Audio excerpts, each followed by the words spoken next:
Over 60 undersea habitats have come and gone since Edwin Link conducted the first open sea trials using human subjects based on Captain George Bond's successful Genesis experiments. Yet, despite their ability to provide researchers with bottom time unequaled by non saturation divers and unlimited dive time at storage depth, large fixed habitat programs have ceased to exist, with the exception of one, Aquarius. In this module, we will examine the design of the Aquarius Undersea Laboratory and review milestone events that have shaped how the habitat was operated over its 35-year history. In early 2023, however, it was determined that metal fatigue would require Aquarius be operated solely as an ambient station during the transitional period to the next generation Aquarius. We will finish with a quick review of aquanaut training and how saturation dives were conducted from Aquarius, and how we anticipate saturation dives will be conducted in the future. You are encouraged to read the article Aquarius 30 Years of Living and Working Beneath the Sea for a detailed account of the evolution of Aquarius operations. This timeline provides an overview of major events and significant milestones that shaped the program over the years.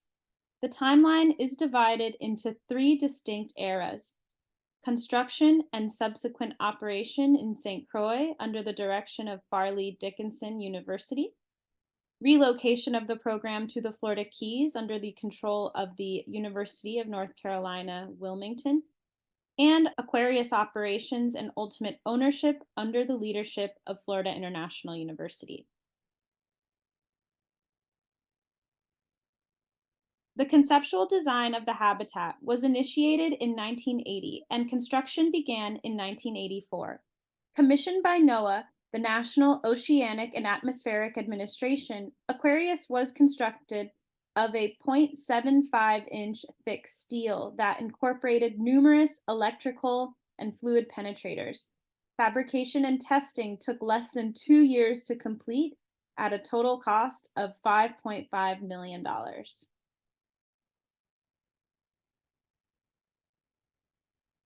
Upon completion, Aquarius was an 82-ton double lock pressure vessel measuring 43 feet long by 12 feet in diameter. The habitat is divided into three main compartments: the wet porch, entry lock, and main lock. 10 viewports are incorporated throughout the habitat. 2 hatchways separate the entry lock from the main lock and wet porch. When sealed, each lock is capable of maintaining differential pressure and can be independently controlled. The wet porch is an ambient pressure chamber which provides direct access to the sea through a large rectangular hatch in the bottom. An external refuge station known as the gazebo is located just outside the wet porch. In the unlikely event requiring evacuation of the habitat, the gazebo provides a safe space for all 6 aquanauts. Aquarius sits on a 120-ton base plate containing leveling legs that provide a stable and level support platform for the habitat on the seafloor. A unitized umbilical containing air supply hoses, power lines, and data and communication cables connect Aquarius to the surface support platform overhead.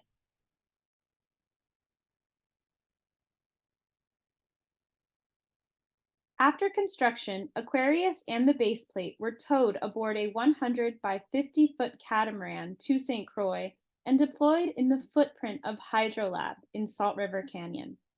After deployment, the catamaran was replaced with a 45-foot fishing boat, reconfigured for unattended operations to support the primary life support systems for the habitat.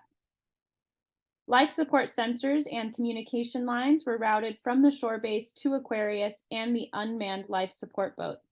In the event of a catastrophic failure of the life support boat, a safe and inhabitable environment could be maintained inside the habitat for at least 72 hours. 13 missions were conducted from January 1988 to August 1989, including the first collaboration with NASA to study the effects of isolation on crew performance. In September 1989, Hurricane Hugo devastated the island, leaving the shore base infrastructure in shambles. NOAA was forced to look for another operator. NOAA turned to the National Undersea Research Center at the University of North Carolina, Wilmington, to assume operational control of Aquarius and related assets.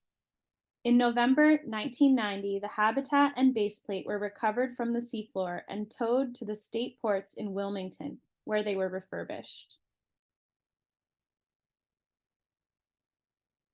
In 1993, the habitat and baseplate were deployed in 65 feet of water at Conch Reef in the Florida Keys National Marine Sanctuary, 9 miles from the shore support base in Key Largo.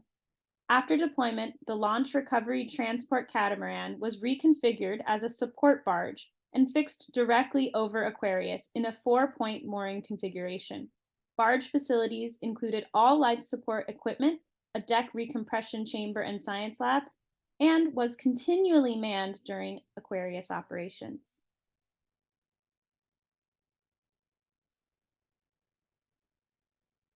The first mission was conducted in September 1993 and consisted of a team of 5 scientists and 1 staff technician. A line highway guided aquanauts to various study sites and way stations to ensure that divers would not get lost on the bottom once Aquarius was out of sight. 20 missions were conducted between 1993 and 1996, but it was time for a reinvention. Technological advances allowed the program to simplify operations, reduce costs, and expand capabilities. At the end of 1996, Aquarius was again recovered and refurbished in the state ports in Miami. The biggest redesign, however, was to replace the manned life support catamaran with an unmanned life support buoy. The LSB, which is still in use today with some modifications, was outfitted with compressors, generators, and telemetry equipment. During missions, the watch desk and support staff were based at the center's Key Largo Shore Command Center.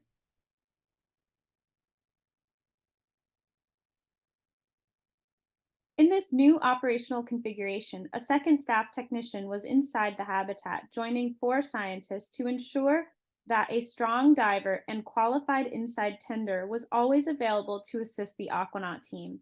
Remaining staff worked to provision the habitat on a routine basis, support surface-based science diving operations, operate the recompression chamber, and respond to emergencies. From 1998 to 2012, Aquarius supported 97 missions. But in early 2012, NOAA began the process of defunding the program. Without federal funding to continue operations into the future, UNCW would relinquish its role as the program's host academic institution by the end of the year. Florida International University understood that Aquarius is an unparalleled resource for finding solutions to some of the world's most pressing ocean issues, and in January 2013, FIU announced that it would assume control of the program. An innovative plan was developed and served as a roadmap to transition Aquarius from a federally funded program to a self-sustaining, forward-looking, pay-for-use asset and service provider. Aquarius, the support vessels, and a newly purchased shore-based facility in Islamorada became the cornerstones of the university's Florida Keys expansion.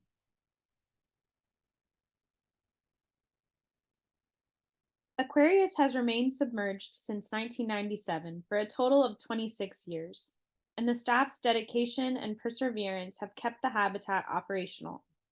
In 2023, Aquarius marks its 35th anniversary of habitat operations. Unfortunately, Aquarius is continuing to deteriorate and saturation missions are no longer possible. Even though Aquarius no longer offers the diving community the gift of time, it still holds significant value for FIU and other institutions during the transition to the next generation of undersea laboratory.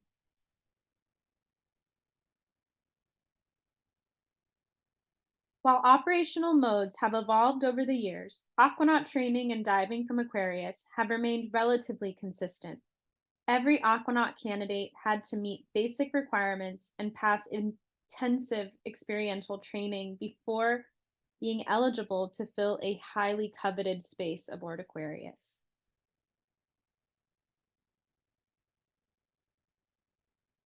When an Aquarius mission began, scientists left the Shore Base Operations Center on a research boat and traveled to Concrete. Once on site, they donned scuba gear and dove to the habitat. Once the first dive was over, aquanauts entered Aquarius instead of returning to the boat. They continued to make multiple dives from Aquarius throughout the duration of their mission. During the mission, aquanauts either continued to use scuba to conduct their research dives or switched to surface supplied diving equipment.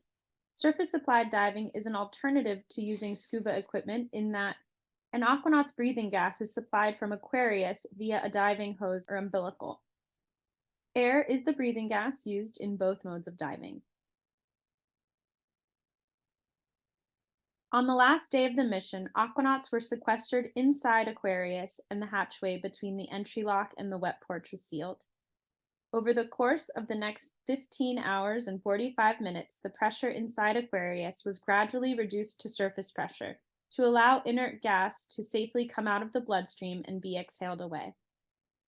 Afterwards, the internal pressure of Aquarius was returned to depth and the hatchway was opened. Aquanauts stepped into the wet porch, donned their scuba gear, and made a dive back to the boat waiting for them on the surface. The team returned to the Shore Base Command Center once all the divers have made it on board.